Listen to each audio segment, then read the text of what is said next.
Quand tu es un commerçant, un vendeur tiers, tu es en concurrence avec Amazon. Et quand Yannick Noah, il y a peut-être une dizaine d'années, il avait repris l'équipe de France de Coupe Davis. Il avait déclaré un truc dans la presse qui m'avait frappé. Et il avait dit en fait... Bonjour Fabien Verceau, vous êtes le PDG de Rakuten France, 16 millions de visiteurs uniques chaque mois sur le site. Vous êtes dans le top 5 France des sites de e-commerce. On revient de loin, on va pas refaire l'histoire, mais aujourd'hui ce qui marche chez vous, c'est le cashback. En fait, vous avez un peu inversé la chose et en fait, ce budget acquisition, c'est seulement 30% du budget et 70% de votre budget. Il est en fait dans le fait de payer pour garder les clients pour le fait qu'ils passent une deuxième, une troisième, une quatrième, une cinquième, une sixième commande. Nouvelle saison et donc nouveau sponsor avec G-Collect. Je suis hyper content de te présenter mon nouveau partenaire qui s'occupe du recouvrement de mes factures et c'est donc G-Collect. Je suis moi-même client et comme ça s'est hyper bien passé, du coup je te fais mon retour d'expérience. Et du coup, comme d'habitude, je t'ai négocié une très belle offre que tu trouveras en description de ce podcast. Tu connais le problème. Tu fournis un service ou un produit à un client, tu lui envoies ta facture, mais ce client ne te paye pas. Pire, il ne te paye jamais. Tu le relances une fois, deux fois, trois fois, et puis tu commences sérieusement à t'énerver. Mais rien n'y fait, le client refuse de dégainer le virement. Tu te dis alors qu'il est temps de faire appel à tel ou tel organisme de recouvrement, mais le problème c'est que la plupart, c'est un peu des charognards qui vont te prendre 30%, 40%, voire même plus de la somme récupérée. Donc autant te dire que la plupart du temps, tu préfères t'asseoir sur ton argent et abandonner. Et c'est là du coup que G-Collect a totalement changé la donne pour moi. Leur approche, déjà, elle est hyper innovante.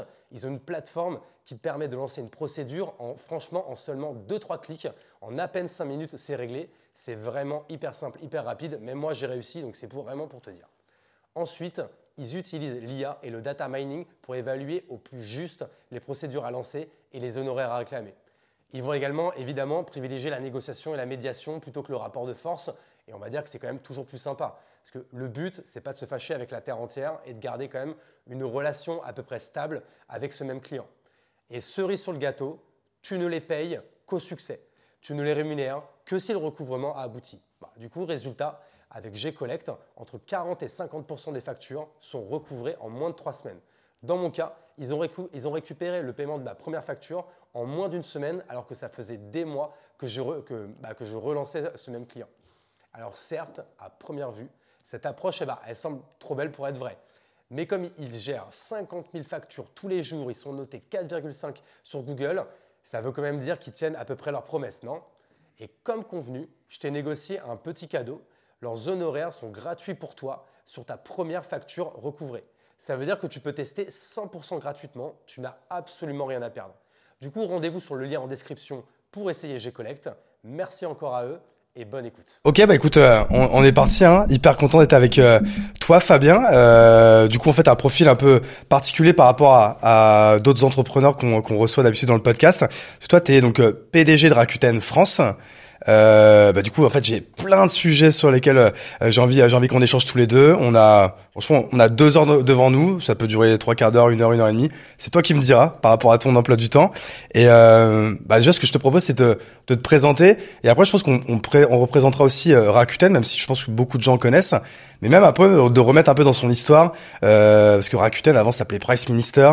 Et donc, du coup, on va parler peut-être d'un temps que les moins de 30 ans ne connaissent pas, mais dans lesquels on va peut-être se remettre tous les deux. T'es chaud? Écoute, avec plaisir. Vas-y. Je suis ravi. Donc moi, je suis marié, j'ai 3 enfants et j'ai démarré dans la tech au moment de la première, juste avant la première bulle en fait. Donc fin des années 90. Dans les années 2000, fin des années 97-98. Ouais. D'abord en Angleterre. Pour à l'époque un grand groupe américain Ford Motor pour créer les premières plateformes de configuration de véhicules. Tu vois, à l'époque, tu faisais tourner ton produit en 360 degrés, tu pouvais le configurer en ligne, tu pouvais prendre rendez-vous avec des concessionnaires pour faire des test drive. C'était super innovant, ça n'existait pas en Europe et donc on a mis ça sur le marché à la fin des années 90. Donc, j'ai connu la première explosion de la bulle. Après, j'ai fait du conseil. En parallèle, j'ai monté une boîte avec ma femme parce qu'on avait une passion commune qui nous réunissait déjà à l'époque, qui était l'architecture d'intérieur et la décoration. Donc, on a créé une agence qu'on a développée pendant quelques années et puis qu'on a cédée, qui s'appuyait déjà un peu sur le web. Pas pour digitaliser le service, mais plutôt pour faire de l'acquisition. Et ouais. On travaillait beaucoup à l'époque le SEO, etc. Voilà. dans un contexte où c'était un marché qui commençait vraiment à monter très fort. Là, c'était à Paris, du coup? Ouais, c'était à Paris. Ouais. C'était à Paris 2007. Voilà, tu vois, un moment où effectivement, tu avais des émissions comme Déco qui devenaient des programmes mainstream. Mais c'était l'âge d'or de Déco, là, sur M6 avec Valérie Damido, ouais. Exactement. Et donc, nous, on a commencé à se positionner là-dessus. Business super intéressant. Après, un business de service qu'on pouvait pas forcément scaler. Donc, après, moi, je me suis repositionné sur des jobs dans la tech. J'ai participé à l'IPO d'une société qui s'appelle leguide.com, qui grande époque aussi. Ouais, mais ça paraît, tu vois, je parlais des moins de 30 ans tout à l'heure. Voilà. Je pense que les moins de 30 ans, ils connaissent pas le guide, alors que le guide, c'était la base c'était un site d'affiliation, en fait. Ouais, avec quel coût? Ouais. C'était en fait, si tu veux, avant que Google se dise, mais en fait, je peux faire de la recherche verticale, shopping et travel. Il y avait des innovateurs, des entrepreneurs qui avaient créé des technologies de moteurs de recherche spécialisés dans ces domaines. Et en France, tu avais leguide.com et Quelcoup notamment. Et donc moi, je suis arrivé assez tôt, en fait, à un moment donné où la boîte, il y avait 30-40 personnes. Et en fait, voilà. Et on l'a en 18 mois. On est passé donc de 30-40 à quasiment 200 personnes. On a ouvert 14 pays en Europe. On a fait une intro sur Alternex à l'époque et levé quelques millions d'euros, ce qui était déjà conséquent. Ce qui était très beaucoup à l'époque. Et pareil, que les gens se rendent compte, en fait, parce que moi, du coup, j'ai connu les boîtes la fin des années 2000. En fait, dans les budgets marketing, il y avait pas encore les Facebook Ads. Donc on mettait du budget Google, évidemment, en SIA avec, ça s'appelait pas Google Ads, hein, ça s'appelait les AdWords. Ouais, c'est ça. Et on avait un énorme budget. Le guide, qu'elle couvre, en fait, c'était des sites d'affiliation. Comment, moi, je saurais pas trop le définir, parce que on n'appelle pas ça un site d'affiliation. C'était quoi, grosso modo? C'était quoi la proposition de valeur? C'était des moteurs de shopping. Ouais, c'est ça. Des comparateurs de prix. Si toi, tu vendais des tableaux personnalisés, si tu tapais tableaux personnalisés dans le guide, il te disait, partout où est-ce que tu pouvais les acheter, c'était un peu comme, en fait, c'est complètement comme un Google Shopping, parce que Google ne le faisait pas à l'époque. Exactement. Et du coup, toi, tu payais pour, si tu vendais des tableaux personnalisés, pour être en haut du résultat de recherche. Mais ça avait une vraie fonction à l'époque dans la chaîne de valeur, parce qu'effectivement, comme tu disais, Google ne l'adressait pas cette partie de l'expérience client, et il fallait en même temps accompagner la digitalisation du retail et le développement de l'e-commerce dans le budget des consommateurs, et donc c'était le chaînon manquant. Tu vois, c'est ce qu'on avait remarqué, et du coup, c'est pour ça aussi que les fonds, à l'époque, de capital risque, investissaient beaucoup dans ces business. Et c'était des modèles économiques. On avait des marges d'EBITDA qui oscillaient entre 20 et 30 points, tu vois, ce qui était avec des croissances à 3 chiffres de top line. Donc une époque, ce qu'on ne voit plus. Un âge d'or, qu'on voit plus, en tout cas, j'espère de manière transitoire, qu'on reverra, je l'espère, bientôt. Mais qui correspondait aussi à une vraie adoption, et l'usage a explosé parce que les consommateurs en avaient besoin. Voilà, donc tu vois, c'était passionnant. J'ai fait ça pendant quelques années, une des rares boîtes à l'époque françaises qui était européenne. Et puis, plus récemment, participer à une autre aventure entrepreneuriale, celle-là, Price Minister et Rakuten, avec là aussi un chemin assez particulier. Écoute, complètement. C'était merci en tout cas pour cette intro, parce que l'idée c'est quand même de parler de ton aventure actuelle, donc du coup de PDG France de Rakuten. Mais pareil, en intro de ce nouveau chapitre, moi j'aimerais bien qu'on représente ce qu'est Rakuten, donc qui est une boîte japonaise, et ce qu'était Price Minister, qui a été racheté par Rakuten, qui voulait en fait se lancer en France, et qui plutôt que de lancer Rakuten.fr s'est dit je vais faire une acquisition, changer le naming, et puis j'irai plus vite comme ça. C'était ça un peu leur stratégie, quoi. Ouais, absolument. En fait, Rakuten, c'est un grand conglomérat japonais. C'est un groupe qui est hyper intéressant à observer, que je connaissais quasiment pas lorsque j'ai eu la chance de rencontrer le fondateur et de démarrer des discussions avec lui. Je savais vaguement que c'était un groupe asiatique, mais je savais pas ce que ça faisait. Et en fait, juste pour donner un peu d'histoire, ils ont créé, ça a été créé en 97. C'est la première place de marché B2B2C au monde. Okay. C'est-à-dire que c'est le fondateur, qui est toujours le chairman, qui s'appelle Hiroshi Mikitani, qui est un peu le Musk japonais, on va dire, Ça a été la première personne qui a eu l'idée, en fait, d'utiliser un machin, Internet. On savait pas très bien comment le qualifier à l'époque, en 97. Est-ce que c'était un média? Est-ce que c'était un canal? Est-ce que c'était... Bon, on savait pas très bien. Mais c'est lui qui a eu l'idée de connecter des petits commerçants avec des acheteurs et d'utiliser ce support, ce vecteur, pour faire cela. Pourquoi? Parce qu'en fait, au Japon, un peu comme en France, le consommateur utilise énormément le commerce de proximité. Le commerce de proximité a une part très importante dans la consommation totale, encore une fois, assez proche de ce qu'on connaît en France. Et donc, les Japonais sortent régulièrement, tous les jours, pour passer commande. Ils utilisaient historiquement le téléphone et les prospectus, tu vois, pour faire leurs achats. Et donc, il s'est dit, 97, je vais créer un espace virtuel qui rassemble des commerçants et qui leur permet d'adresser finalement une cible de clients supplémentaires. Enfin, une sorte de centre de mall, de centre commercial en ligne, quoi. Exactement. Et ça, on va y revenir, mais ça, c'est hyper important dans la vision. D'abord, en termes de chronologie, à l'époque, tu avais en 95 eBay. C'est ça qu'eBay, c'est 95. Place de marché, mais sur un modèle d'enchères et C2C, donc de consommateur à consommateur. Et les autres hyperscalers américains ou chinois, y compris Alibaba, arrivent finalement sur un modèle de plateforme très tardivement. Oui, parce que même la marketplace eBay, elle sort hyper tard, je crois. Hein. eBay, non, eBay c'est 95. Oui, mais ça c'était en C2C. Et en C2C. À quel moment il ouvre au B2B? Enfin, au B2C, pardon. T'as raison, je saurais pas te dire. Je crois que c'est fin des années 2000. Je pense que c'est sur le tard, y compris Amazon. Oui. Tu vois, et donc là, on voit la différence de philosophie entre un groupe comme Amazon ou un groupe comme Rakuten. Où Amazon, dès le départ, son projet Day One, c'était devenir le premier retailer au monde. Et en fait, le modèle de plateforme, il est venu assez tard dessus. Tes auditeurs nous le diront, mais je crois que c'était autour de 2005, si je dis pas de bêtises, y compris et à peu près la même chose pour Alibaba. Donc, si tu veux, une boîte avec une vision dès le départ, une vision d'utiliser le web pour faire de l'empowerment, pour accélérer finalement le développement du business des commerçants et les aider à s'adapter à cette révolution technologique. Donc quelque chose de participatif. Donc moi, je rencontre cette personne, encore une fois, Rakuten, en marque corporate en 2015-2016 en France. Sincèrement, les gens connaissaient le nom, tu vois, en tant que tel, mais on comprenait pas très bien ce qui était... On connaissait, nous, tous les gens qui étaient dans le web, on connaissait Rakuten de par le rachat de Price Minister. Exactement. Parce que le rachat de Price Minister, c'est quoi? C'est 2012 2010. 2010, ouais, voilà. 2010. Donc 2010, on peut redonner pareil l'historique de ça, c'est que au fait au début des années 2000, dans les grandes plateformes, on va dire dans les grands géants du web français, je dirais qu'ils sont 4. Il y a évidemment Cdiscount, plus là Cocorico, c'est les Bordelais avec les frères Charles qui eux se montent en 98.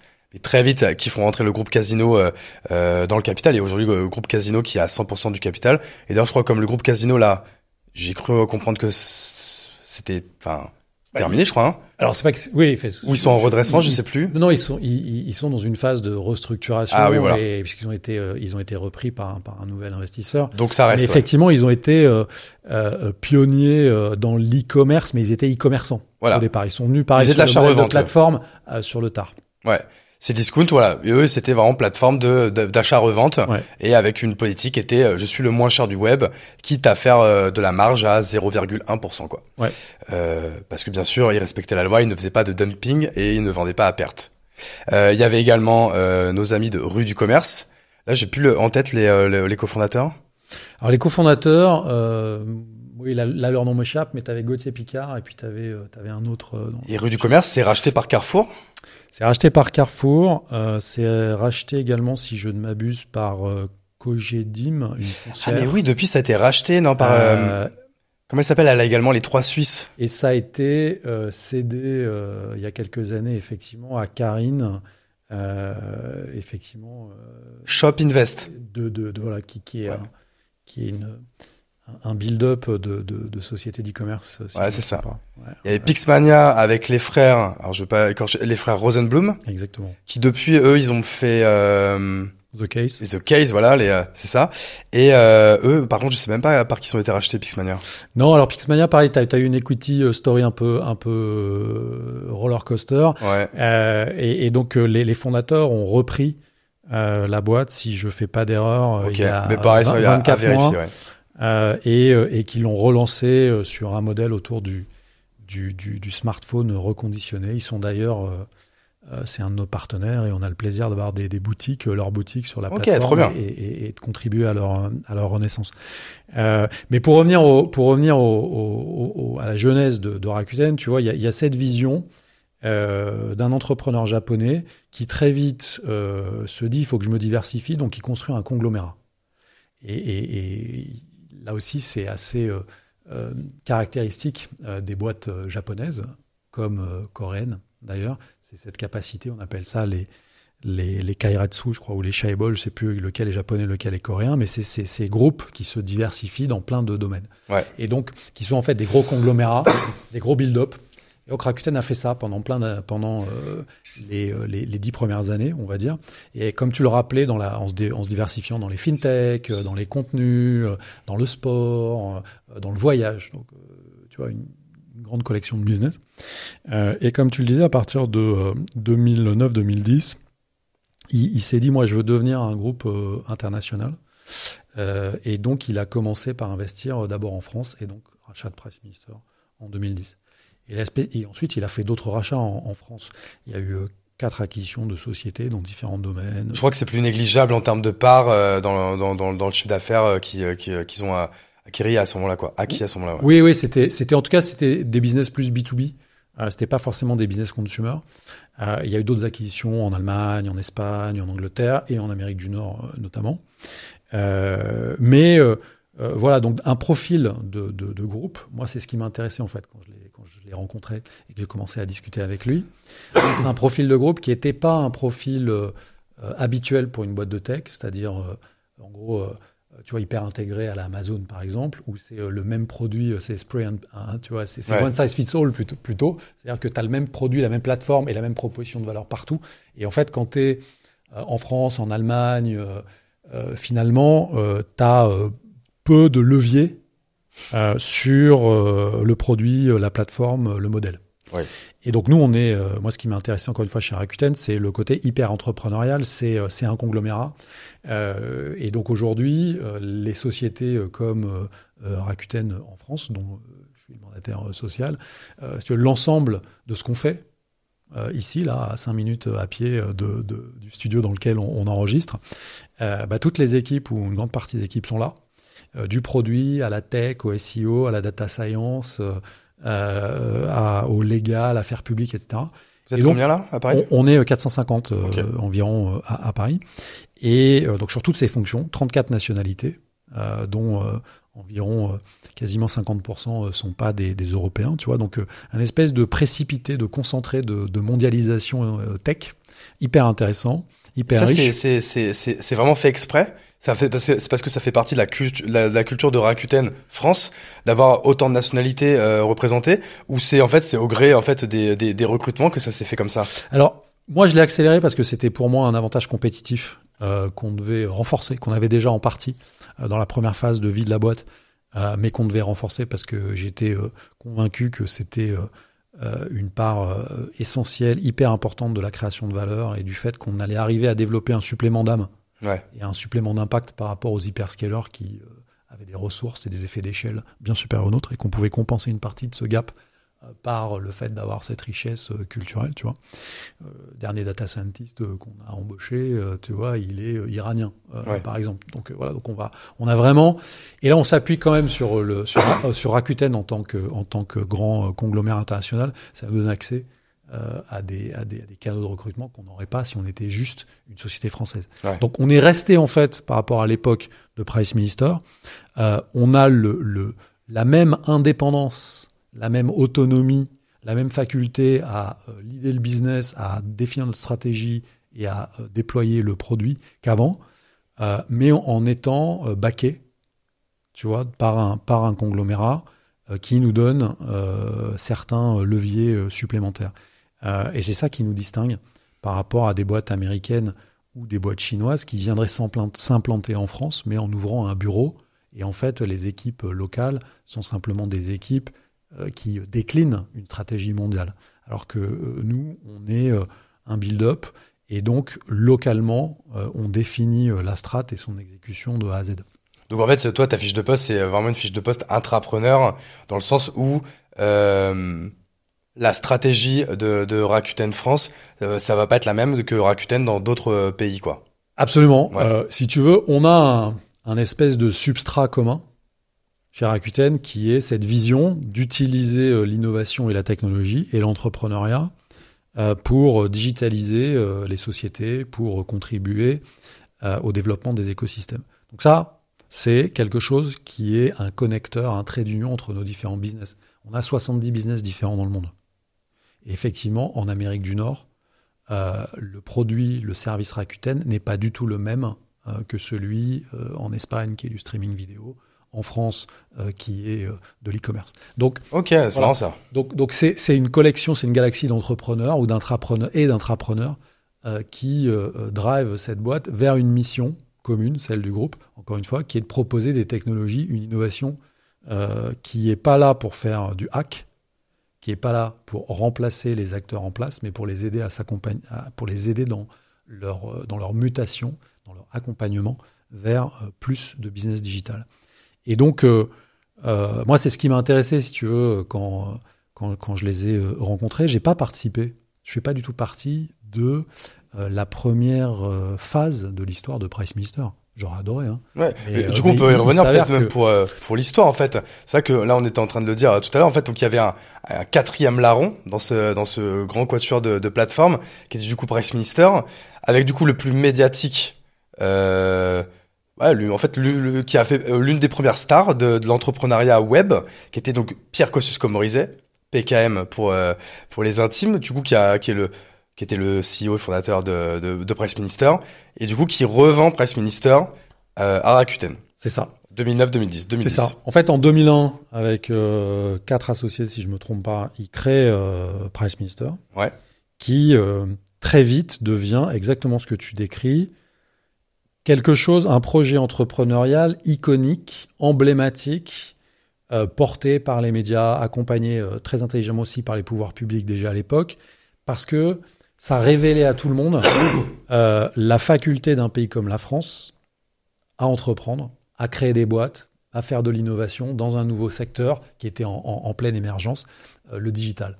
Et donc, ce qui est génial, c'est que PKM et cette entreprise, et d'autres aussi à l'époque, ont finalement incubé, donné envie à plein de jeunes entrepreneurs qui ensuite ont démarré plein de boîtes sur les 15 dernières années, on va dire. Je fais partie de cette génération, en fait. Voilà, dont tu fais partie. Ceux qui sont nés dans les années 80, nos premières stars à nous, c'était les Simoncini, PKM, Xavier Niel, Jean-Jacques Granjon. C'était les premiers médiatisés, en fait, avant que ça devienne, et c'est très bien, très mainstream maintenant. Exactement. L'entrepreneuriat a pris en 6-7 ans là, a pris une mesure qu'on avait, moi que j'avais pas anticipé en tout cas. Bien sûr. Et toute cette vague d'entreprises et d'entrepreneurs a été le catalyseur de la création de la French Tech. Exactement. Qui s'est combinée avec une volonté politique nouvelle pour la French Tech, si tu veux. Mais et donc c'était effectivement des gens hyper visionnaires, hyper courageux, qui ont réussi dans le cadre Priceminister à monter une boîte formidable qui très vite était sur le podium, voire en première ou deuxième position des sites d'e-commerce les plus utilisés par les Français, tu vois, dans les classements médiamétrie. Ouais. C'était Cdiscount qui a été le premier à passer le milliard de chiffre d'affaires. Ouais. Bien avant venteprivée.com qui s'appelle aujourd'hui VP, bien avant Amazon qui est arrivé en France. Et en effet, à l'époque, j'ai pas le chiffre de Priceminister à l'époque, mais oui, en effet, il était dans le top, quoi. Voilà. Et avec un modèle très différent des Amazon ou Cdiscount, qui encore une fois est un modèle de plateforme, pas un modèle de retailer. Donc aussi, tu as des écarts de chiffre d'affaires. Tu peux peut-être donner un peu c'est quoi la définition, la différence en fait, pour que les gens comprennent. C'est assez simple. C'est-à-dire qu'un retailer, c'est un commerçant. Ouais. C'est quelqu'un qui est, au sens technique, si tu veux, qui achète des produits, qui les stocke et qui les vend. Alors qu'une plateforme, c'est un intermédiaire. C'est quelqu'un qui met en relation des consommateurs finaux avec des commerçants. Voilà. Mais qui ne possède pas ses propres stocks, qui n'a pas de fonction achat, qui ne gère pas lui-même ses propres programmes. Donc c'est un business dont le modèle économique, le modèle de cash, les niveaux de marge également, les niveaux de capex sont pas du tout les mêmes. Mais Et c'est aussi, ça fait partie de la vision qu'on a eue et que moi j'ai souhaité apporter à partir de fin 2018, mais qui sont des business hyper complémentaires. Et pourquoi ils sont complémentaires? Ils l'étaient déjà avant la montée du New Retail et des hyperscalers américains ou chinois, mais ils sont devenus encore plus complémentaires, où la nécessité de s'allier entre retailers et plateformes s'est affirmée encore plus fortement à partir de 2017-2018, quand les grosses plateformes américaines ou chinoises sont arrivées en Europe avec un objectif clair qui n'était pas avoué à l'époque, mais qui était clairement dans leur playbook dès le départ, qui était de se substituer, de remplacer les acteurs européens. Okay. Et donc, moi, c'est pour ça que, si tu veux, quand j'ai repris, quand je suis devenu PDG de la structure fin 2018, c'était plus le même Price Minister que celui dont on vient de parler jusque-là. Oui, c'est ça, parce que donc Rakuten rachète Price Minister en 2010. De mémoire, pendant un an, il y avait encore la marque Price Minister, by Rakuten. Jusqu'à quand est-ce que le split final s'est fait? C'était au bout d'un an ou deux? C'était un peu bizarre. Non, ouais. ça a pris. En vrai, ça a pris beaucoup plus de temps que ça. Ah oui, c'était long, ouais. Et en fait, jusqu'à 2013, PKM est là. Et après 2013, si je fais pas d'erreur, donc il reste 2-3 ans post-session. Et ensuite, il part. C'est Olivier Mathieu qui reprend la présidence, qui était un des cofondateurs. Et là, la boîte s'appelle toujours Price Minister. Encore, ok. Et effectivement, progressivement, ils introduisent, alors je ne saurais pas te dire à partir de quelle année exactement, mais ils introduisent un co-branding groupe Rakuten à partir de peut-être 2015 ou 2016. Mais le full switch de Price Minister à Rakuten, on le fait fin 2018. Donc quand tu es déjà là. Ouais, exactement. Ok. Exactement. Et si tu veux, ce qui se passe finalement, c'est que entre le rachat ou à partir de 2013 et jusqu'à 2016-2017 que j'arrive, c'est compliqué. Je pense que Price Minister traverse une crise assez profonde de gouvernance et d'exécution, avec l'actionnaire qui, je pense, est peut-être un peu trop top-down. T'as beaucoup d'équipes japonaises qui sont envoyées directement de Tokyo, tu vois, sans passer par la case je m'acculture à l'Europe, pouf, qui arrive à Paris, ruée au mur, et qui commence à prendre le modèle et à vouloir l'opérer de la même manière qu'à Tokyo. Et ça, souvent, ça marche pas. Voilà. Et encore une fois, on peut pas trop leur reprocher parce que déjà à l'époque, si on se remet dans le contexte de l'époque, la majorité des boîtes procédaient comme ça. Et eux, il faut quand même se rendre compte que au Japon, c'est un carton total. Leur modèle, encore aujourd'hui, Rakuten est le premier groupe d'e-commerce et le premier groupe digital japonais. Pour te donner quelques chiffres, on doit faire au Japon autour de 35 milliards de dollars de GMV sur la plateforme. C'est quasiment l'équivalent de la totalité du e-commerce français de produits. Ouais, ok, c'est fou. Qui transitent sur notre plateforme au Japon. Donc, si tu veux, les effets de réseau, l'échelle et la puissance du modèle étaient déjà à l'époque hyper rentables, par ailleurs, étaient déjà super forts. Donc, c'est vrai qu'ils sont arrivés quand même avec une exécution qui leur donnait la possibilité, la légitimité pour dire, attendez, nous les gars, on sait faire. On a le playbook, on va vous le faire exécuter, quoi. Et voilà.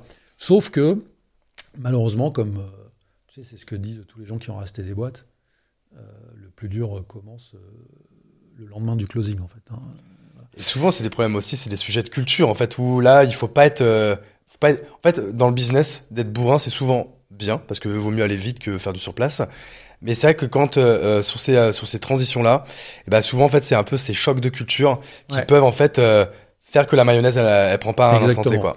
Et on dit dans le business, effectivement, tu as raison, et on dit un deuxième truc, on dit fail, mais fail fast. Et donc ça, c'est important. La vitesse à laquelle tu prends conscience que tu n'es pas sur le bon chemin et que tu dois pivoter, changer de trajectoire, c'est ça qui est important. C'est pas le fait finalement de dire est-ce que l'échec c'est bien, c'est mal, etc. Toutes les discussions qui ont autour de ça me font souvent rigoler en fait. Mais le vrai sujet, est ce que je pense n'a pas su faire à l'époque, à la fois le management local de Price Minister et les Japonais, hein, comme toujours, c'est pas que la faute de l'un versus l'autre. Oui, bien sûr. C'est arriver à se mettre autour de la table et à redéfinir justement le playbook en constatant que malheureusement, l'exécution était pas au rendez-vous. Donc, la conséquence, c'est que la boîte s'est mise à perdre en part de marché, à voir finalement son empreinte se réduire, à tel point que, à un moment donné, à partir de 2014-2015, elle sort même complètement du top 10 des sites d'e-commerce. Tu vois, elle c'est passe pile le moment où Amazon monte en flèche, VP monte en flèche. Exactement. C'est pas un bon moment pour eux. Le Bon Coin aussi, et des modèles de classifieds, tu vois, seconde main qui commencent à émerger, sachant que PriceMeister a un modèle encore à l'époque qui est très très donc seconde main C2C encore, et que sur la partie B2B2C, l'exécution, le positionnement par rapport aux acteurs que tu viens de citer, effectivement, permet pas de rivaliser. Voilà, donc la boîte va quand même pas bien, les pertes s'accumulent, ça commence à être problématique pour l'actionnaire. À tel point, et là c'est public, à tel point que, puisque Rakuten est coté, donc il y a plein de données financières disponibles, à tel point qu'en 2016, si je fais pas d'erreur, l'actif dans les livres du holding Rakuten, l'actif est déprécié à 80%. Ah ouais. Tu vois, le prix d'achat en 2010 et 2016, pouf, write-off, moins 80. Ok, t'es déjà conséquent, parce que sur la place internet française, en fait, à l'époque, c'était un peu reconnu que PKM, c'était le seul qui avait réussi à faire de l'argent pour lui, quoi. En fait, c'était le seul dans les 4 grandes plateformes, et je suis peut-être pas le mieux renseigné, mais en tout cas, c'était celui qui avait fait la meilleure opération, qui avait le mieux vendu, parce que c'était, il y avait une belle valeur de PriceMeister à l'époque, était la plus rentable. Oui, la valo était intéressante parce que je sais pas si le chiffre d'ailleurs il est public. Je pense que le chiffre est public, c'était autour, je crois, de 200 millions d'euros, ouais. si je dis pas J'ai pareil en tête, ouais. de bêtises. Mais ouais, non, je crois que la valo à l'époque, elle était bullish. Mais d'abord, comme tous les grands entrepreneurs, si tu veux, à un moment donné, si tu veux déployer vite, t'as aussi un coût, une prime à la vitesse d'exécution. Donc voilà, moi je pense que pour des Européens, peut-être que c'était un peu gros, mais en même temps, par rapport à des modèles asiatiques ou des valos américaines, déjà à l'époque, c'était pas dingue. Et par ailleurs, le modèle avait quand même prouvé son efficacité. Les problèmes sont apparus après.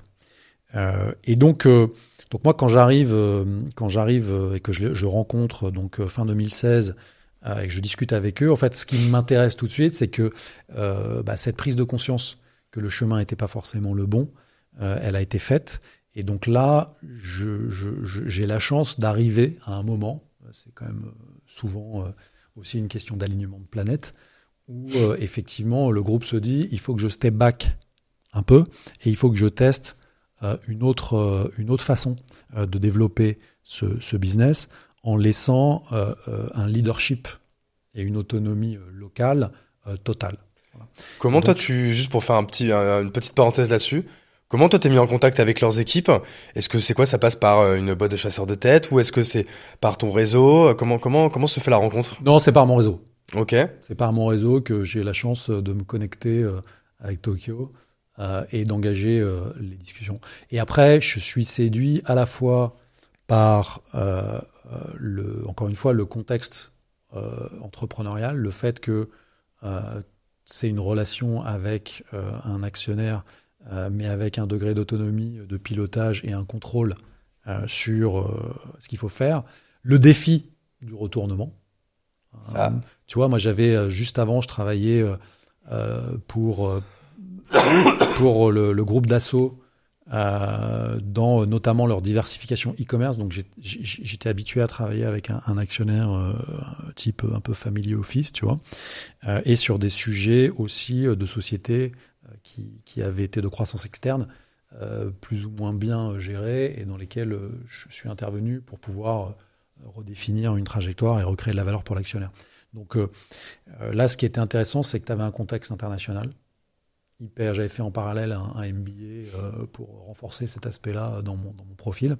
Donc ça répondait bien à ça. Tu avais une autonomie entrepreneuriale totale, une relation avec un conglomérat presque comme avec des fonds, des investisseurs. C'est-à-dire qu'à partir du moment où tu es d'accord sur la strate et sur les besoins d'investissement derrière, encore une fois, l'exécution, tu la pilotes de A à Z. Donc ça, hyper stimulant. Et puisque moi je suis un petit peu plus vieux que toi, moi j'avais été pleinement baigné à la fois en tant qu'utilisateur, mais aussi en tant que jeune professionnel, tu vois, par cette époque Priceminister et toute cette première vague. Et j'étais hyper attaché à la boîte. Et j'étais trop fier de m'inscrire, tu vois, dans cette trajectoire. Et excité encore plus par le challenge qui était de dire, OK, c'est dur. Ils sont passés à 2 doigts de la correctionnelle. La boîte va pas bien, c'est vrai. Mais c'est un super défi que je me fixe d'abord à moi-même, qui est de faire en sorte de lui donner une deuxième chance. Tu vois, et un rebond, et on va réussir à en faire quelque chose qui est un vrai modèle économique, qui trouve sa place sur un marché, qui crée vraiment de la valeur pour les consommateurs, pour les commerçants, les marques et pour l'actionnaire, et arriver à aligner ces trois enjeux. Ok, moi du coup là il y a 2 questions qui me viennent. La première c'est, est-ce que tu peux nous raconter quand même cette rencontre avec le PDG Rakuten, parce que alors, je suis désolé, j'ai mangé son nom, mais ça doit, comme tu dis, c'est forcément en termes de taille, de charisme, de tout ce que tu veux, c'est un peu le Elon Musk japonais. Donc ça a dû être quelque chose. Donc ça, est-ce que tu peux nous raconter? Et après, quand toi tu prends du coup en main cette mission, ce défi, je sais pas si tu devais donner un peu le bullet point et les 3 briques, les trois grandes briques que tu vas actionner, ça va être quoi? Ouais. Alors t'as raison. Enfin, pour moi, petit français, tu vois, du digital. Quand la première fois que je fais un Zoom, ou un meeting vidéo, à l'époque c'était pas Zoom. Ouais, c'était peut-être un Skype, non? C'était peut-être, ça devait être un Skype, ouais, avec les gens de Tokyo et avec lui, effectivement, en deuxième. Je suis très impressionné. Sincèrement, j'avais pas eu l'opportunité avant d'échanger avec des entrepreneurs de ce calibre. Et by the way, je crois qu'il n'y en a pas beaucoup en Europe, voire peut-être malheureusement. Ah, ce que je suis en train de me dire, là, en termes de taille, tout, tu vois. t'es dans le top sur mondial. Sur des business là. de pure player de cette taille-là, c'est quand même une boîte qu'il a créée encore une fois lui-même en 97. Voilà, donc voilà, je suis il est peut-être juste en dessous de Jeff Bezos, en fait, peut-être en termes de taille. Ouais, alors oui, ça dépend ce que tu regardes, mais effectivement, t'as Amazon, t'as Alibaba, dans les hyperscalers plateformes. Alibaba, oui. T'as Alibaba, en Amérique du Sud un acteur qu'on connaît moins bien, mais qui s'appelle Mercado Libre, qui est leader dans le LATAM, qui est un très très gros acteur. Et effectivement, après, t'as Rakuten. Il est dans le top 5 mondial quand même. Ouais, ah oui, clairement. 200 milliards de dollars au total de GMV sur tous les business, tu vois. Donc ça commence à envoyer du lourd. Et donc quand je le rencontre, évidemment, je suis très impressionné. Mais au-delà, assez vite, je me dis bon, il faut que tu te laisses pas. Oui, on n'est pas là pour submerger, faire la groupie, quoi. Tu vois, voilà, exactement par ça. Et après, en vrai, ce que je trouve génial, c'est je découvre sa vision du digital, mais littéralement. Et pourquoi je la découvre? Déjà parce que je trouve qu'en Europe, à l'époque, dans les médias spécialisés ou généralistes, on couvre assez peu ce qui se passe dans l'innovation et dans la tech au Japon. C'est vrai. C'est-à-dire on commence à regarder la Chine, mais on va pas plus à l'est. On s'arrête là. Et donc, on est vachement marqué par la culture du hack, toute l'émergence de la Silicon Valley, de la côte ouest américaine et d'Amazon, qui nous impose finalement un mode de pensée sur qu'est-ce qu'on fait avec, quels sont les modèles économiques, quelle est la vision du digital. Et en fait, c'est une vision qui est systématiquement, ou en tout cas très souvent, une vision confrontationnelle, une vision de remplacement, une vision de choc. Tu vois. Et on ne comprend pas très bien en tant qu'Européens, d'ailleurs, au départ, ce qui se passe. Parce que, comme je disais tout à l'heure, le playbook, il n'est pas complètement transparent. Que ce soit dans la pub, je me souviens très bien de l'industrie de la pub digitale. Encore une fois, à l'époque, j'étais chez Dassault pour le groupe Figaro, tu vois, donc j'avais un stretch entre l'e-commerce et leurs activités médias. Et je voyais très bien que dans les médias français, on parlait à l'époque énormément de Facebook et du modèle publicitaire de Facebook, mais tout ça était vachement alimenté par le brand content de Facebook. Et la posture des médias à l'époque, majoritairement, était ultra promotionnelle vis-à-vis des grosses plateformes américaines. Idem en matière d'e-commerce. Donc on valorisait vachement le hack, le remplacement des anciens par les modernes. Et Et donc, lorsque je le rencontre, en fait, pour répondre à ta question, ce qui me frappe, il vient à Paris, je me rappelle, il avait sa suite au Plaza, on dîne, on boit un verre, et en fait, il me parle de la tech au Japon. Moi, je connaissais pas. J'étais jamais allé au Japon, en tout cas pour des raisons professionnelles, si tu veux. Et sa vision à lui, c'est de dire, il faut que la technologie, j'ai un peu dévoilé tout à l'heure, mais il faut que la technologie serve à l'écosystème. Et on n'est pas là pour remplacer, se substituer, on est là pour les aider, les acteurs en place, à s'améliorer, à s'adapter dans une vision un peu darwinienne des choses, à s'adapter au changement. Et ça, c'est hyper japonais dans la culture, quand on connaît le pays, ce que j'ai appris ensuite. Cette vision long terme, cette vision plutôt partenariale, non confrontationnelle, tu vois. Et c'est une grande richesse. Voilà. C'est une grande richesse. Ça peut avoir aussi des inconvénients, mais lui, il a réussi à trouver le bon équilibre. Et donc, quand je le rencontre, moi, je suis hyper inspiré par le personnage, je suis hyper inspiré par sa vision, la manière dont il voit le digital, dont il perçoit les opportunités de transformation du monde, etc. Et par ce côté partenarial et inclusif, on dirait aujourd'hui. Voilà, donc c'est ça la rencontre. Et ça se combine avec le contexte entrepreneurial dont je parlais tout à l'heure. Et je me dis, c'est super parce que j'ai la possibilité d'être aux commandes d'une boîte que l'on va retourner, qu'on va transformer. On va pouvoir redéfinir à 100% la mission, tout en s'inspirant de cette vision que je trouve hyper intéressante et qui ouvre un espace, parce que t'as très bien décrit le marché tel qu'il existait à l'époque, qui ouvre un espace entre les plateformes internationales qui sont toutes sur le même modèle, c'est-à-dire, je suis à la fois un commerçant et je plug une marketplace. Ouais. Je deviens un acteur hybride. Mais en fait, la plateforme est un levier pour driver du trafic et de l'engagement. Et je suis le primo-vendeur sur la plateforme. Et d'ailleurs, il ne faut pas s'y tromper. Quand tu regardes le vocabulaire des acteurs qui opèrent des plateformes avec ce modèle, que ce soit encore une fois, des Européens, des Chinois, des Américains, tous... On parle de vendeurs tiers. Les commerçants sont des vendeurs tiers. Et donc, le vocable est intéressant parce que quand tu es un vendeur tiers, quand tu es un tiers, ça veut dire que tu n'es pas au cœur du modèle. Tu es à la périphérie du modèle. Tu gravites autour du noyau. Tu vois. Mais le noyau, c'est toujours Amazon. Ça, en fait, ce que tu dis, tu me dis si c'est ce que tu veux dire, c'est qu'en fait, quand tu es sur Amazon, entre deux produits, un produit qui est vendu, envoyé par Amazon, et un vendu qui est vendu par un tiers, donc vendu par un vendeur, les gens vont choisir Amazon, quoi. Parce qu'Amazon va plus mettre en avant, en fait, ses produits de retail, quoi. En tout cas, quand tu es un commerçant, un vendeur tiers, tu es en concurrence avec Amazon. Ouais, c'est ça. C'est la relation... Alors que chez vous, c'est le contraire, il y a que des vendeurs tiers, voilà. Que vous n'appelez pas vendeurs tiers, d'ailleurs. Qu'on appelle clients. Ouais. Parce qu'en fait, notre revenu, il est généré par les commerçants. Et vous, votre travail, c'est de bien les mettre en avant et de faire venir du trafic chez vous pour leur apporter des ventes. Exactement. Et la vision que l'on a redéfinie, réimaginée et exécutée depuis 2018, c'est celle-là.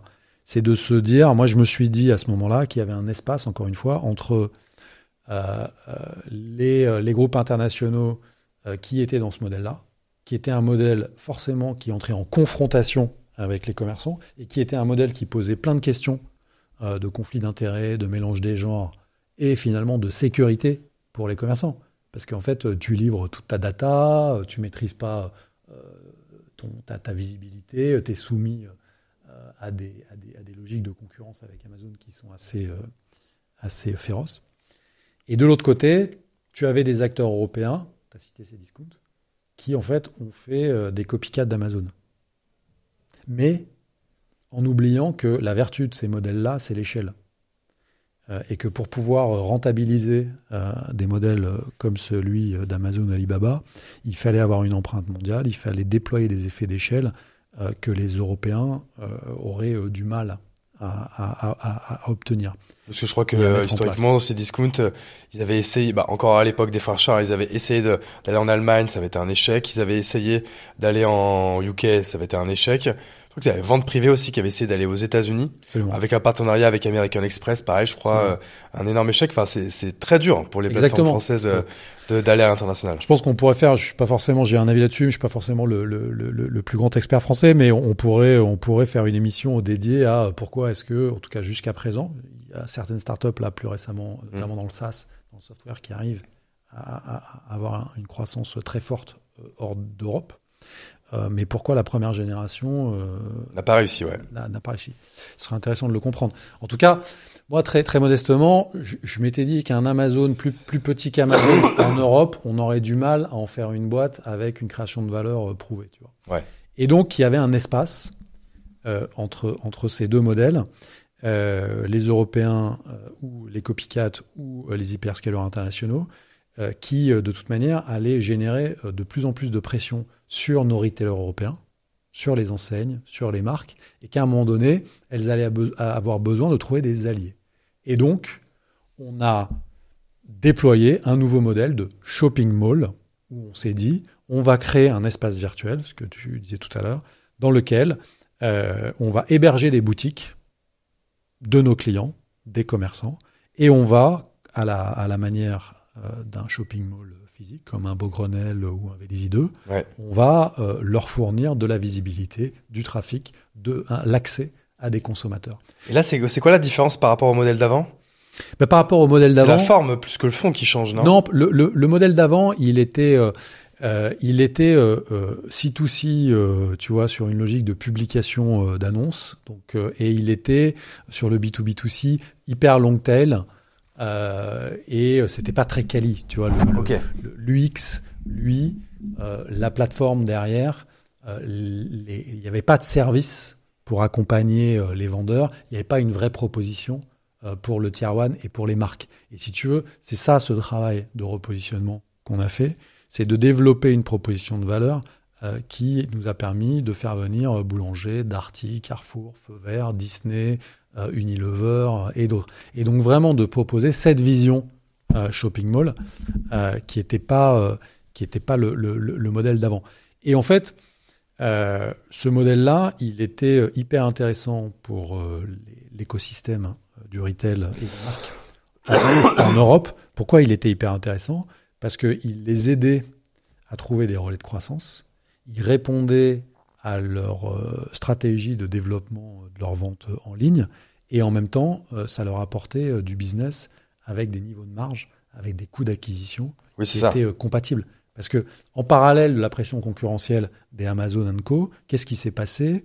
On l'a évoqué rapidement tout à l'heure. Tu as eu la montée des ad networks, des réseaux publicitaires, là aussi essentiellement non européens, qui se sont positionnés en contrôleurs d'accès, comme on dirait au niveau de la Commission européenne. Bref, en gatekeeper, et donc effectivement le trafic est devenu de plus en plus cher. Les coûts d'acquisition ont explosé.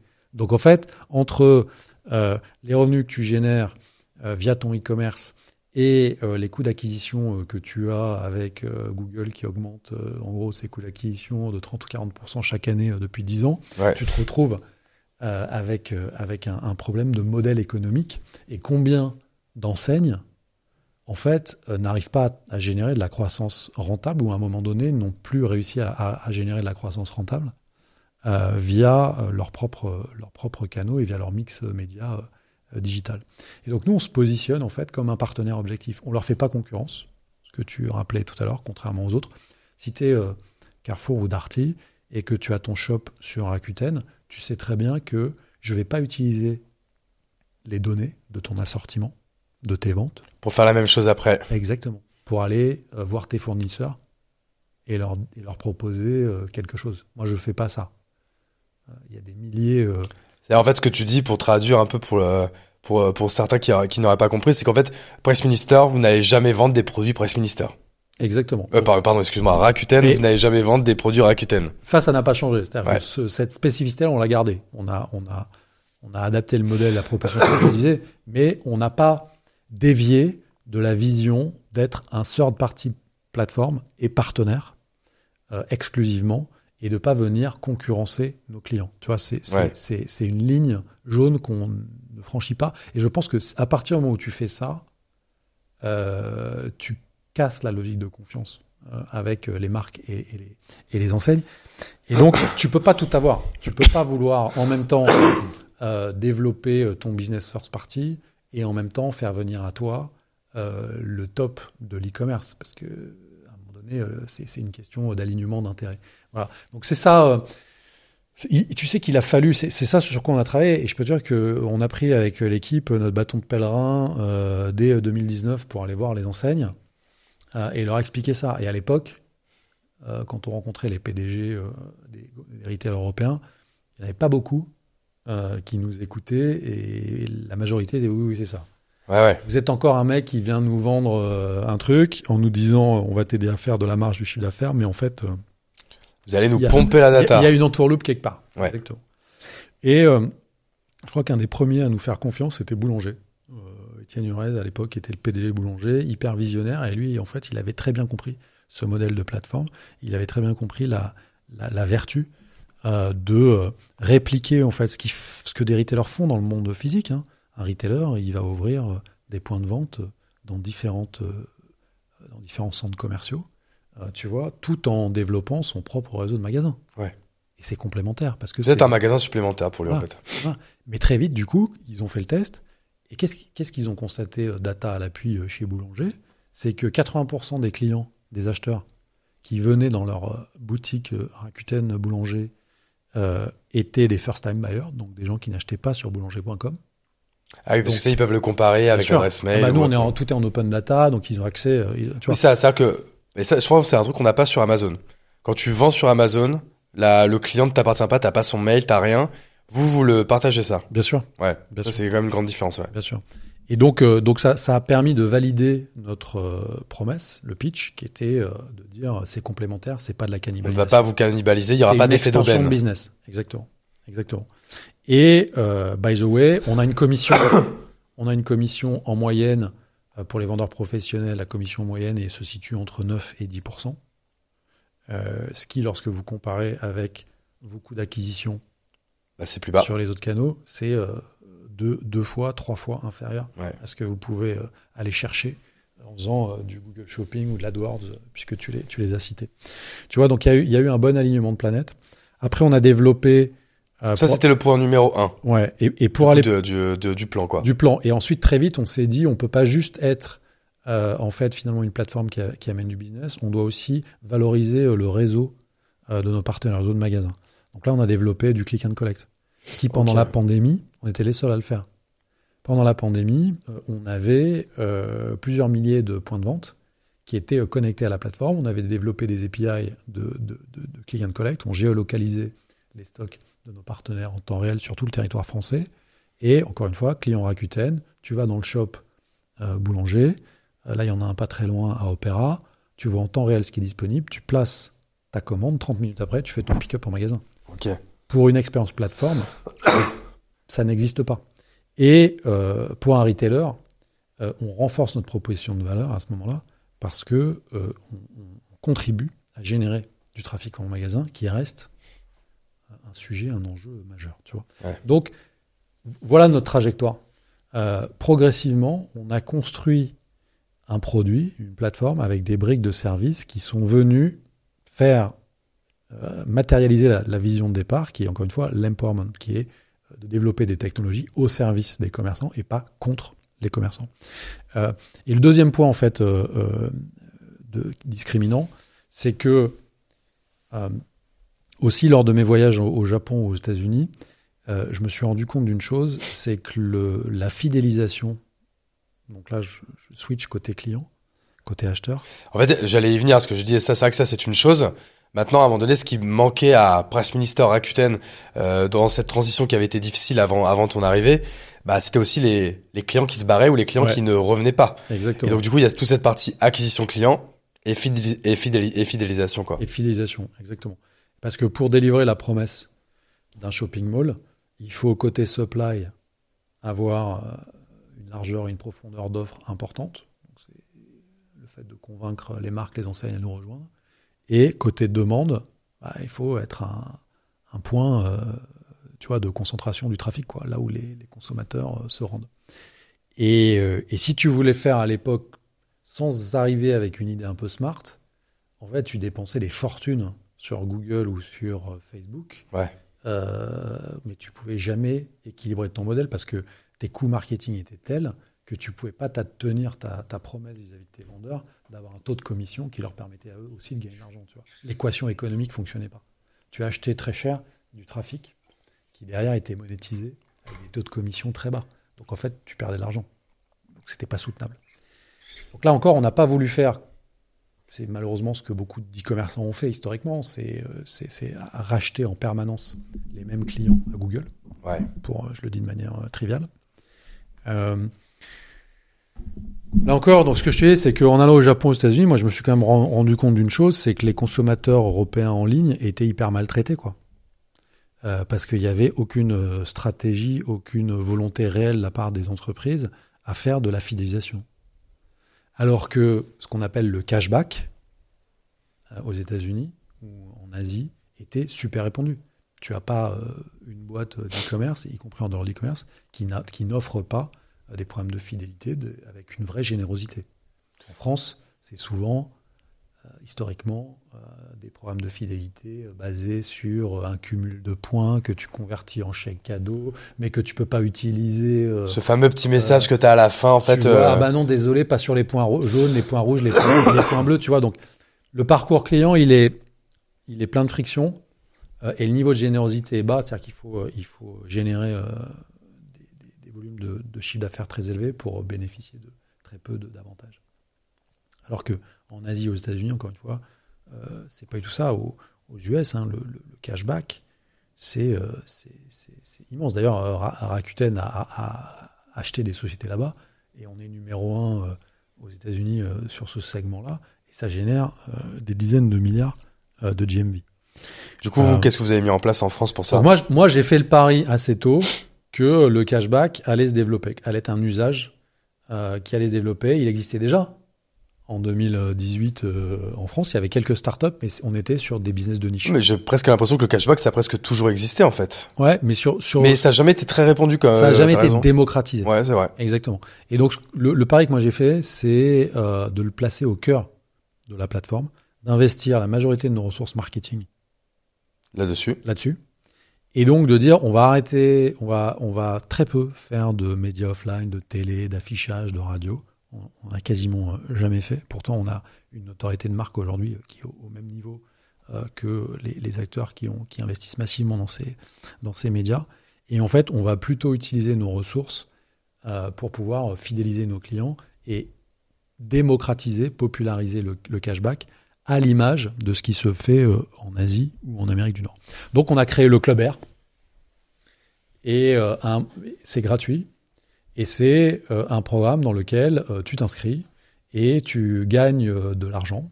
Ça s'appelle le Club Air. Le Club Air. Tu vas sur Rakuten et tu as forcément un endroit où c'est inscris-toi sur le Club Air. Ok. Absolument. Et donc au départ, en fait, ce Club Air, on l'a lancé dans sa version actuelle en 2019. Aujourd'hui, tu as 13 millions de membres. Énorme. Que des Français 13 Que millions des Français. C'est que en France, 100% France. C'est beaucoup, ça fait une personne sur 6. C'est une personne sur 6 et c'est surtout une personne sur 3, entre une personne sur 3 et une personne sur 4, e-acheteur. Ok. Tu vois. Donc c'est devenu en fait en 5 ans le premier programme de feed de l'e-commerce en France.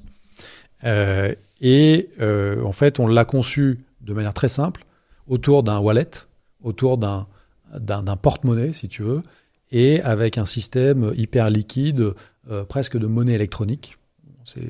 Ou de crypto-monnaie, tu vois, c'est des Rakuten Coins que tu cumules sur tes achats sur la plateforme au départ, et depuis quelques années, on l'a même étendu off-plateforme. On a noué des relations avec 2000 sites d'e-commerce. Ok. Et donc aujourd'hui, quand tu es un membre du Club Air, tu vas sur Marionneau, tu vas sur H&M, tu vas sur Disney et d'autres, Castorama, et dès que je comprenne, du coup, par exemple, moi, je vais sur Rakuten, je m'achète pour, j'ai un panier à 50 €, je fais mon achat, j'ai payé en ligne, et là, du coup, j'ai des points de fidélité, donc j'ai des coins qui se mettent dans mon wallet parce que je suis adhérent Club Air. Exactement. Et c'est gratuit l'adhésion? C'est gratuit. Okay. C'est gratuit.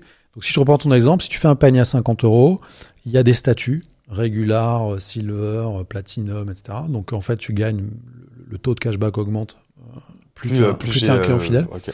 Et en fait, ça va de 5% jusqu'à 15 ou 20%, certaines journées promotionnelles, Donc, tu vas, dans ton exemple, imaginons que c'est une journée lambda, tu vas avoir 2,50 € automatiquement dans ton porte-monnaie que tu vas pouvoir redépenser comme tu veux et de manière ultra liquide. D'accord ? Par exemple, je suis sur Disney, qui est l'un de vos partenaires. Ouais. Et automatiquement, je vais pouvoir transformer mes coins en un voucher, en fait, qui va me faire 2,50 €. Non, c'est-à-dire que, en fait, aujourd'hui, si tu as, mettons, 10 € dans ton wallet, tu peux utiliser ces 10 € pour acheter sur la plateforme comme tu veux. C'est-à-dire que si tu as un produit à 5 €, tu payes 5 €. C'est aussi liquide que n'importe quel moyen de paiement. Mais je peux même le redépenser sur Rakuten. Sur Rakuten. Ok. Tu peux même faire un virement bancaire ou un virement PayPal. Je peux le rendre liquide. Tu peux le convertir en monnaie fiduciaire. Ok. Voilà. Et effectivement, l'étape ultime sur laquelle on travaille, qui sera lancée là, je pense fin du deuxième trimestre, c'est de pouvoir faire placer des achats. Donc là, on se plug avec des solutions de fintech et d'open banking pour pouvoir placer des achats sur des sites externes. C'est ça. C'est là où j'avais mal compris quand tu parlais de Marionneau Disney. En fait, c'est sur les boutiques Marionneau Disney qui sont extérieur. sur Rakuten. Non, extérieur. Mais sur Rakuten, oui. Pour l'instant, c'est ça, en fait. C'est ça. Okay. Et ce qui existe déjà, c'est que si tu vas sur Disney.fr, disneyshop.fr, tu passes une commande et automatiquement, tu vas gagner du cashback. Okay. En moyenne, c'est 900 € par an de pouvoir d'achat qui est rendu à nos membres. Ça va jusqu'à 1 300 € par membre. Bien sûr, pour les membres les plus actifs. On a reversé plus de 200 millions d'euros depuis qu'on a lancé le club. Ok, c'est énorme. C'est énorme. Et donc, du coup, si tu veux, en termes de soutien avec toutes les problématiques d'inflation et de pouvoir d'achat qu'on a eu ces 3 dernières années, si tu veux, on a aussi bénéficié d'un développement de cet usage. Et tu as raison, le programme, il est hyper simple à utiliser, il est hyper liquide, et on développe toujours plus de fonctionnalités pour que ça t'accompagne dans la totalité de ton shopping. Avec aujourd'hui un résultat qui est que quand je prends des panels indépendants comme Fox Intelligence par exemple, Nielsen IQ, et que je regarde ma share of wallet, parce que pour moi c'est un KPI clé qui est ma capacité à fidéliser mes membres et à faire en sorte que je facilite la partie la plus importante possible de leurs achats e-commerce. Aujourd'hui, 63%, au mois de février, 63% des achats e-commerce, tu vois, des membres, hors alimentaire, parce qu'on ne fait pas d'alimentaire, nous, étaient faits sur notre plateforme. Ok. Le deuxième, c'était après Amazon et après toute la longue traîne des autres acteurs. Donc, si tu veux, j'ai grâce à ce programme, aujourd'hui, 85% de la GMV de la plateforme, elle est faite par mes membres. Je capture plus de 60% de leur share of wallet tous les mois de leurs dépenses e-commerce. Donc, ça me permet d'avoir un modèle ultra sticky et d'être très, très, très héroïste dans mon acquisition de trafic. Ok. Tu vois, du coup, on n'est pas un très gros annonceur. On achète du trafic, mais uniquement quand on peut piloter des niveaux de ROI ou de ROS, en l'occurrence, qui soient cohérents avec nos taux de commission. Donc, tu mets beaucoup plus d'énergie, en fait, sur la rétention que sur l'acquisition, en fait, aujourd'hui. Exactement, 70-30. Vas-y, donc on peut redire ça. C'est-à-dire qu'aujourd'hui, la stratégie de Rakuten, parce qu'en fait, en marketing, c'est ça, on met du budget, beaucoup de budget pour l'acquisition. C'est-à-dire, je dépense de l'argent pour gagner des clients. Donc là, souvent les sites e-commerce ont des objectifs, du genre, je veux acheter tel client, un client, je veux l'acheter 5 €, 10 €, 15 €, 20 €. Et donc, du coup, je vais mettre, comme je veux gagner 100 clients, je vais mettre 100 fois 20 € de budget sur Google, sur Facebook, sur Insta, sur TikTok, sur Pinterest, sur ce que tu veux. Vous, en fait, toi, ce que tu dis, c'est que vous, par rapport à votre budget market, en fait, vous avez un peu inversé la chose. Et en fait, ce budget acquisition, c'est seulement 30% du budget. Et 70% de votre budget, il est en fait dans le fait de payer pour garder les clients pour le fait qu'ils passent une deuxième, une troisième, une quatrième, une cinquième, une sixième commande. En fait, c'est pas qu'on paye pour garder les clients. Le modèle, c'est... Vous investissez, si tu préfères le mot. Non, mais le modèle, c'est de redonner du pouvoir d'achat. Ouais. C'est de rendre de l'argent. C'est parce qu'on est hyper efficace dans d'abord notre modèle opérationnel, parce qu'on est un modèle de pure plateforme et donc on a un business model qui n'est pas capital intensive, comme on dit, d'accord. Donc on a une structure hyper lean. On utilise l'IA et différents modèles depuis des années pour pouvoir réduire toujours plus nos coûts d'acquisition en Ça, on va en parler juste après. Ouais. ROI. Et donc ça nous permet de pouvoir reverser du pouvoir d'achat, de la générosité à nos membres, au lieu d'investir dans des stratégies d'acquisition hyper agressives. Donc tu vois, c'est grâce à ça que l'on a créé la différenciation. Et pour revenir à ta question de départ, c'est grâce à ça que l'on a mis en place les externalités croisées, les effets de réseau entre supply and demand, tu vois, qui est la clé de la recette d'une plateforme. Et ce qui est difficile dans ce business de plateforme par rapport à des business de retailers ou d'autres types de modèles qui sont des chaînes de valeur verticales, le business de plateforme, c'est réussir à synchroniser des effets de réseau sur l'offre et des effets de réseau sur la demande. En fait, l'argent plutôt que... Ils s'enrichissent mutuellement. Vous, l'argent, en fait, plutôt que de la donner full à Meta et Google, vous préférez la redonner en fait à vos membres. Exactement. Si on schématise. Exactement. Et ça, c'est vrai que sur le long terme, pour l'instant, c'est un investissement qui paye. Enfin, Exactement. c'est un choix qui paye. Ouais, tout à fait, tout à fait. Et c'est grâce à cela notamment qu'on a pu à la fois développer notre part de marché, développer le volume d'affaires ces dernières années sur la plateforme, tout en améliorant progressivement notre marge opérationnelle, d'accord, et in fine, pour arriver à la fin de l'année dernière, à devenir black, comme on dit, c'est-à-dire à générer une marge opérationnelle positive, tu vois, ce qui dans notre industrie, les plateformes, les grandes plateformes généralistes, quand on voit la concurrence et les economics de nos concurrents, si tu veux, c'est une gageure, mais ça repose sur, encore une fois, la bonne exécution du retournement, du pivot qu'on a fait. Et tu parlais tout à l'heure de rue du commerce.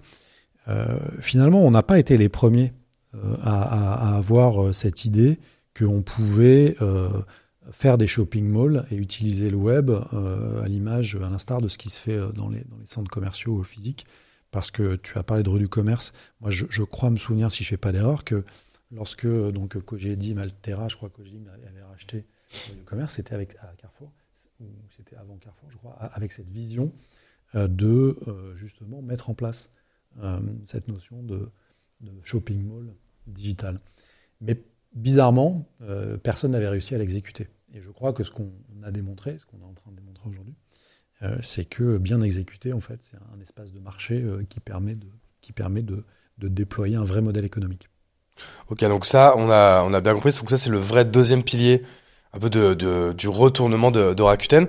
Avant de passer peut-être à un troisième pilier, parce que je pense qu'il y en a un, vous communiquez, vous, sur les chiffres actuels?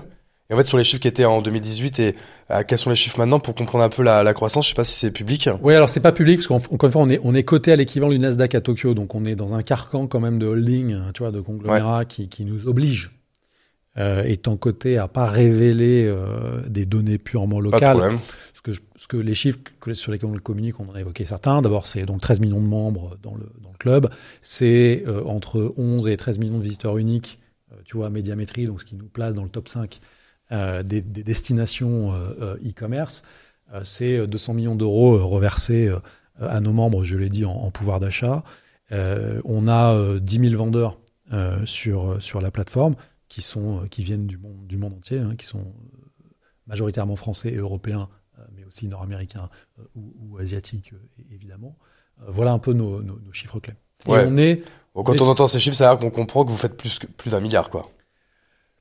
Bon, on saura pas. On est dans des business de volume et des business d'échelle.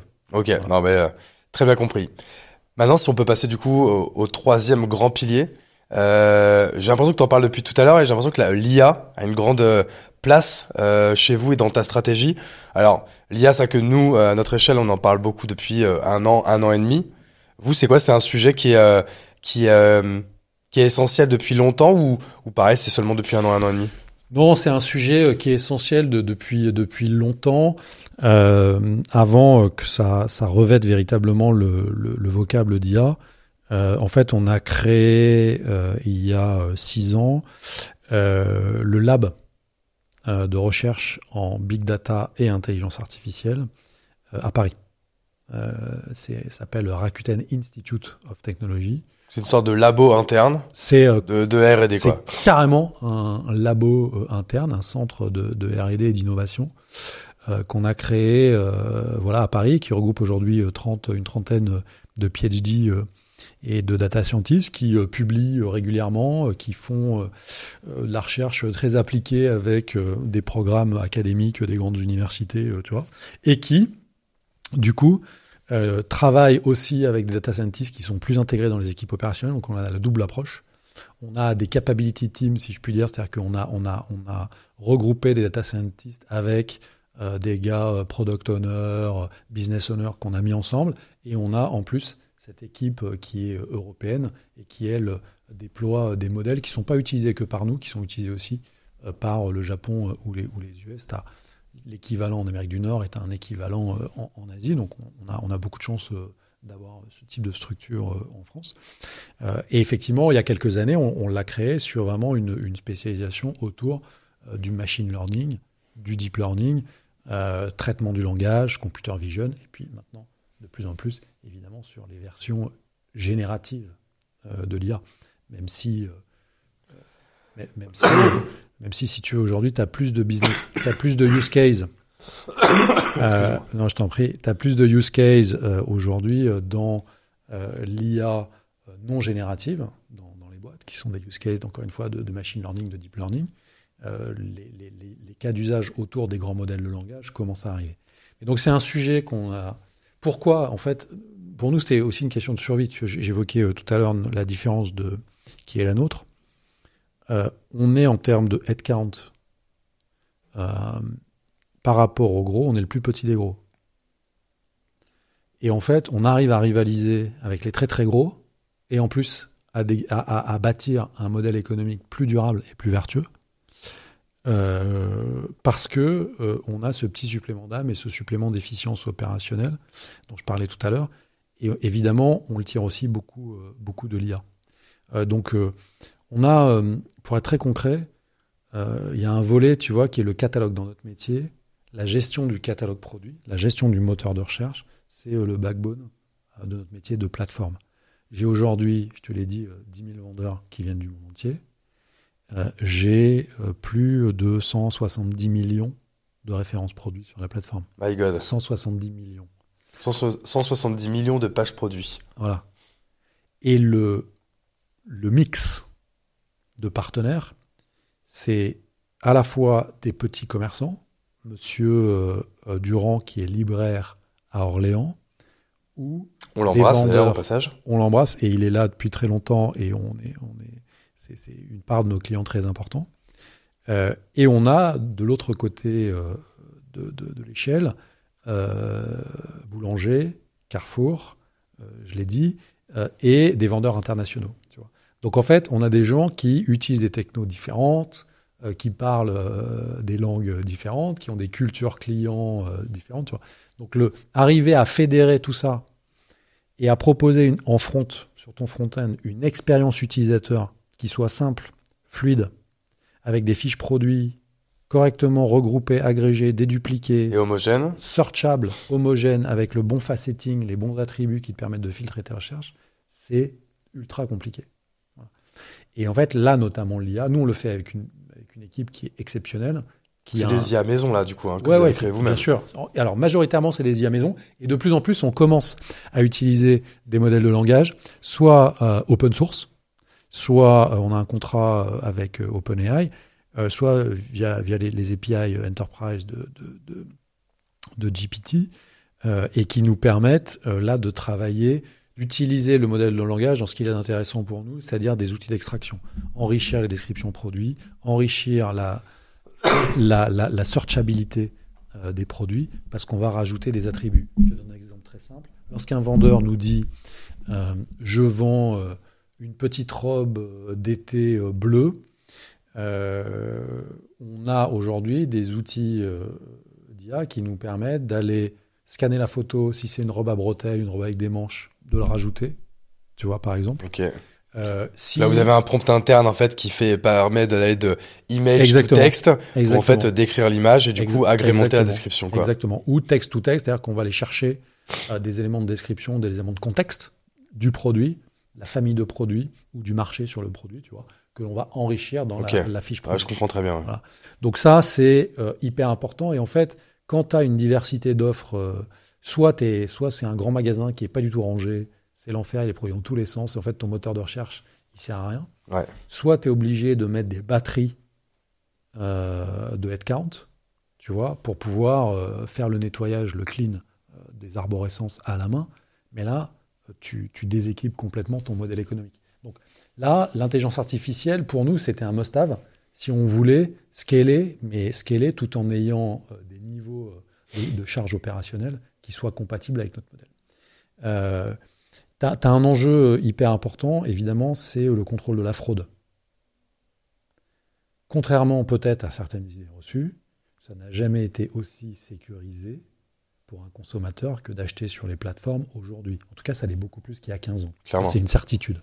Tu vois, notamment grâce aux progrès technologiques, les moteurs de règles qui nous ont beaucoup aidés à détecter la fraude, les algorithmes prédictifs ces dernières années, et puis aujourd'hui, les intelligences artificielles plus probabilistes dans le modèle qui nous aident à aller plus loin. Sur la recherche, tu vois, on parlait tout à l'heure de l'acquisition de trafic. Évidemment, lorsque tu subis l'inflation et la compétition dans tes sources de trafic, ce que tu fais d'une visite entrante, ça a aujourd'hui beaucoup plus de valeur, tout l'enjeu est plus important qu'il y a 10 ans. Si tu te foires sur ta landing page ou sur ton résultat de recherche et que la personne part, c'est une perte qui est beaucoup plus importante qu'il y a 10 ans. Donc en fait, là aussi, tu vois, on va lancer la semaine prochaine une nouvelle version du moteur de recherche sur la plateforme qui s'appuie sur un modèle de langage qu'on a pris chez Hugging Face, donc, qui est devenu en quelques mois une des grandes Hugging références. Face, qui est l'un des, franchement, le fleuron pour moi, de la tech et de l'intelligence artificielle française. Alors, je crois qu'ils sont basés aux US. Mais c'est vrai qu'on n'en parle pas trop de cette boîte. Vous pourrez aller regarder là, sur Internet, sur LinkedIn. Hugging Face, mais c'est une boîte merveilleuse, quoi. C'est top. Nous, on est utilisateurs depuis quasiment 2 ans. On a fait plein de choses grâce à leur modèle. C'est une communauté hyper vibrante et dynamique de data scientists, data engineers qui partagent des modèles, qu'ils améliorent. Et donc, c'est de l'open source, en fait, appliqué à l'IA. Et c'est quand même, je pense, un des gros enjeux de l'IA, c'est que de développer toute cette verticale open source.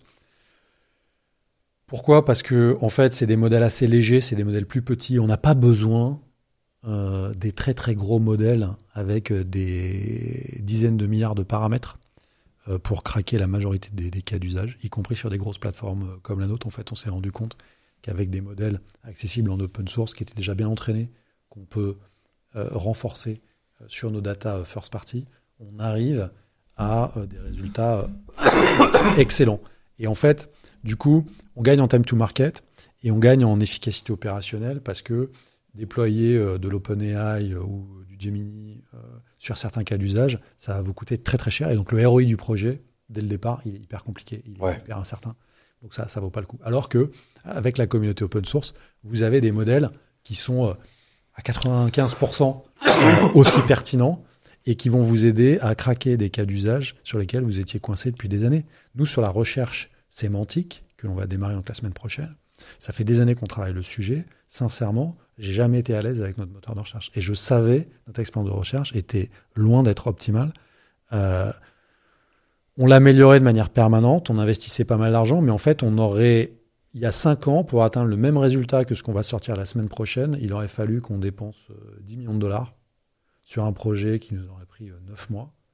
Là, on a mis une équipe de 3 data scientists, un product owner et 3 devs pendant 3 mois avec un modèle open source.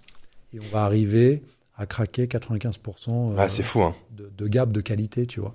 Et donc, c'est ça, la vraie, pour moi, en tout cas, un des pans de la vraie révolution de l'IA, là, et de la promesse de réaccélération du digital, après les 18-24 mois là, qu'on vient de connaître, qui étaient des mois un peu de ralentissement. En fait, c'est vraiment ça. C'est-à-dire qu'il y a un potentiel aujourd'hui d'accélération, y compris pour les scale-up. C'est pas réservé aux startups qui vont créer des nouveaux modèles. Clairement. Un potentiel de gain de productivité et de génération de marge pour les scale-up qui est phénoménal et encore une fois qui ne repose pas que sur des grands modèles privés, propriétaires. Les grands modèles privés propriétaires, il faut qu'on en fasse en Europe, il faut qu'on développe ces couches européennes pour plein de raisons, notre souveraineté, la défense de notre culture, notre compétitivité technologique, tu vois, c'est des sujets dont on pourrait discuter mais qui sont hyper importants. Mais à côté, le monde de l'open source, il est agile, il est plus facile à déployer et en plus les développeurs adorent ça. Donc clairement. C'est un sujet qui est hyper stimulant pour les équipes. Ok, donc ça, du coup, c'était vraiment les trois grands piliers du renouveau de Rakuten. Est-ce qu'il y a une question ou un sujet que je ne t'ai pas posé et dont tu aurais aimé qu'on parle aujourd'hui? Écoute, il y en a deux. Il y en a deux sujets qui sont complémentaires, tu vois, dans notre équation, sur lesquels moi j'ai beaucoup bossé avec l'équipe ces dernières années. Le premier, c'est la seconde main. C'est vrai qu'on a commencé un peu à en parler tout à l'heure. Rapidement. Tu parlais du Boncoin, Vinted et exactement. tout ça. Et en fait, on s'est positionné comme une plateforme avec toutes les enseignes spécialisées, tu vois, les cash converters, etc. Donc toute la distrie, en fait, qui a assez peu de relais de croissance. Donc aujourd'hui, ils sont chez nous. Ok. Voilà. On a gardé un peu un brin d'ADN de Priceminister sur le site aussi. Tu vois, on a plusieurs millions de Français qui listent des produits sur la plateforme et qui s'achètent, qui se revendent en direct des produits sur la plateforme. Voilà. Le reconditionné, évidemment, qui est un segment sur lequel on s'est beaucoup positionné ces dernières années. Tout ça faisant, en fait, je suis assez fier aujourd'hui parce que parmi les plateformes généralistes, je pense qu'on a la part de seconde main dans le mix la plus élevée. Un produit sur deux qui est vendu sur la plateforme, c'est un produit de seconde main. C'est 16 000 tonnes d'émissions carbone qui sont évitées chaque année par la plateforme et par la circularité qu'on a organisée sur la plateforme. Tout à l'heure, je parlais des effets de réseau. Il y a deux dimensions de nos effets de réseau. Il y a entre l'offre et la demande, ce que j'évoquais tout à l'heure, le cashback et les vendeurs et le shopping mall. Et il y a un deuxième axe qui est entre le neuf et la seconde main. Okay. Un des leviers de fidélisation de nos membres, c'est qu'ils sont à la fois acheteurs et vendeurs. Et ils achètent à la fois des produits neufs quand ils ont besoin d'un produit qui est innovant, pour quelle que soit la raison, mais ils peuvent aussi acheter de la seconde main s'ils sont plus sensibles au prix ou sensibles à l'argument écologique. C'est-à-dire que de manière très, très concrète, c'est-à-dire que moi, Hugo Benz, je peux aller sur Rakuten et qu'est-ce que je peux revendre en seconde main, par exemple ? Mon téléphone, on a 14 grands ordinateurs, produits, donc tout ce qui est l'équipement de ta maison. Historiquement, les produits culturels, ça a été le premier à marcher. Donc une BD, un livre, un téléphone, un disque. Je vends tous les jours des dizaines de milliers de livres d'occasion. Ok. Et après, ces dernières années, tout ce qui est électronique grand public, l'équipement de la maison, qui commence à monter également. Tu me diras, mais en fait, maintenant que tu me le dis, oui, moi j'ai acheté la biographie du founder de Virgin, comment il s'appelle ? Ah oui, mince, bon, tu comprends mon montage. Bon, c'est compris, mais c'est horrible de pas se rappeler de son prénom. Et je la trouvais plus parce qu'elle est plus en vente et je l'ai acheté sur Rakuten en effet, d'occasion. C'est ça, t'as tout un effet. Mais je sais pas que c'était un particulier, tu vois. T'as tout un effet long tail. Alors, justement, ce qu'on a fait en termes d'expérience, ça revient un peu à l'IA et à la gestion du catalogue, c'est que du PIM, comme on dit, c'est que sur les fiches produits. Branson. Ouais, exactement, Charles. Et que sur les fiches produits, bravo. Non, Richard. J'ai Richard. Charles, c'est un autre. C'est Richard. Un autre personnage. T'as raison.